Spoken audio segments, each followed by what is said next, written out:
Her name was Neda. In Farsi, it means the voice. True to her name, she loved music, sought freedom, and she's dead. Shot down in the streets by an Iranian regime, state-sanctioned murderers.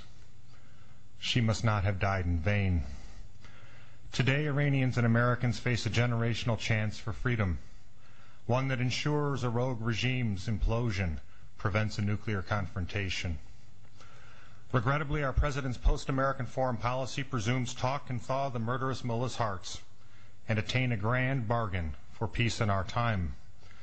Consequently, while Iranians demanded their freedom from a barbarous regime, the president vapidly opined, "It is up to Iranians to make decisions about who Iran's leaders will be. We respect Iranian sovereignty." Then, as the crisis escalated, the president optimistically noted, "You've seen in Iran some initial reaction from the supreme leader that indicates he understands the Iranian people have deep concerns about the election. And my hope is that the Iranian people will make the right steps in order for them to be able to express their voices, to express their aspirations." Tragically, the supreme leader's deep concern drove him to step on the throats of pro-democracy protesters like Neda. Next, on June 20th, the president stated, "The universal rights to assembly and free speech must be respected, and the United States stands with all those who seek to exercise those rights." It was painfully evident just how far behind them he stood. The last thing that I want to do is have the United States be a foil for those forces inside Iran who would love nothing better than to make this an argument about the United States. With these contradictory statements of support and appeasement, the president returned to square one.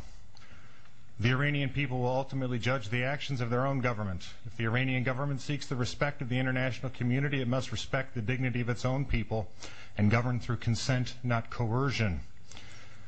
In truth, the Iranian people have already judged the regime and found it wanting. The supreme leader, his cleric cronies, and their puppet government have never respected the dignity of the Iranian people or governed through consent. This is why the regime stole the election and shoots peaceful pro-democracy demonstrators. Implying otherwise mocks the Iranians risking and losing their lives for liberty. As for the claim that American meddling in support of the demonstrators plays into the mullahs' hands, the Iranian regime will claim this regardless, for as our president noted, that's what they do. Yet what matters is not what the regime says about America, but what the demonstrators think about America. Presently, brave Iranians watch as our president still holds an open hand to the regime that opened fire on them, that opened fire on Neda. This is the passive, disastrous policy of Jimmy Carter that led to the rise of this rogue regime, not the courageous policy of Ronald Reagan that led to the demise of an evil empire. The surest, safest termination of Iran's nuclear weapons program in support of terrorism is to hasten this fanatical tyranny's collapse by supporting its people's liberty. Taking its rightful place amongst the community of free nations, a democratic Iran will necessarily realize and reverse the insanity of this terrorist regime's homicidal obsession with nuclear weapons. Thus, for their liberty and our security, the United States and the world must do everything in our power to further the Iranian demonstrators' sacred claim to freedom. We know Neda did. Further in the grand strategy of our war for freedom over terrorism, how we aid pro-democracy Iranians will remind the world who we are.